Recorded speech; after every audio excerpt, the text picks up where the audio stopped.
power window switch ng Mitsubishi Adventure. Ang problema nito, pagka binuksan mo yung bintana dun sa likuran, hindi siya nagbubukas pag ito yung gamit mo na switch, yun sa driver side. Pero yung switch na nandun sa likuran, sa right side, nagbubukas yung bintana. So para maayos natin ito, kailangan natin buksan mismo yung power window switch ng driver side.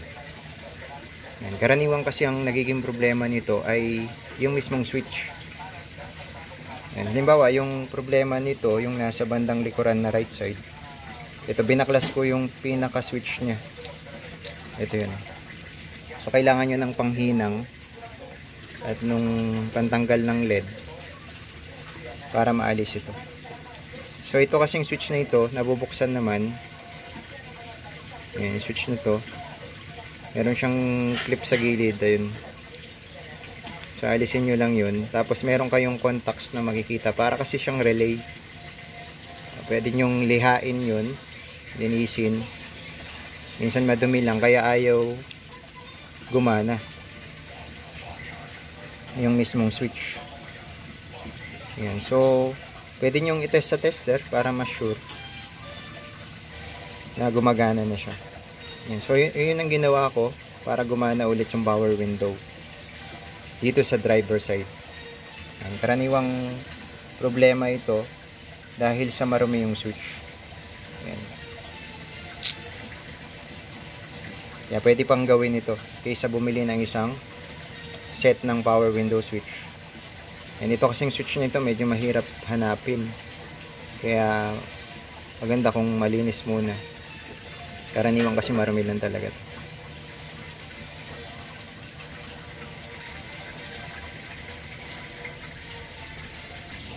Yan, so ito na, ibalik na natin yung switch.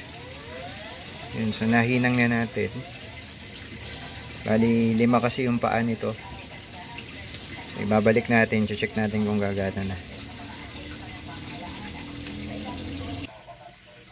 Yan, so ibabalik natin yung switch.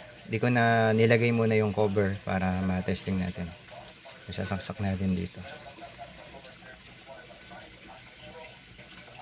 Yan, so naisaksak ko na.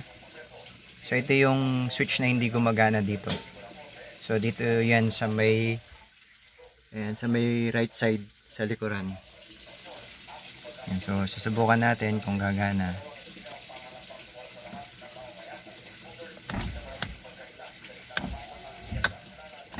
Yan, gumagana na.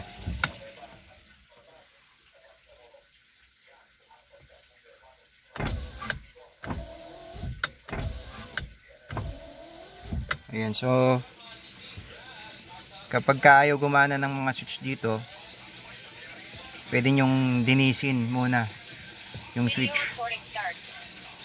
So yun ang naging problema kaya ayaw gumana. Pero dun sa mismong switch sa power window sa right side, gumagana, dito hindi gumagana. Kaya yun ang isang solusyon na pwedeng gawin para mapagana ulit ito. Kailangan nga lang baklasin. Yan, dinisin yung switch para gumana ulit yung switch dito sa may driver side. Yan, sana nakatulong sa inyo pagka hindi gumagana yung switch ninyo. Pare-parehas lang yan na may mga contact sa loob. Kaya maganda malinis yun.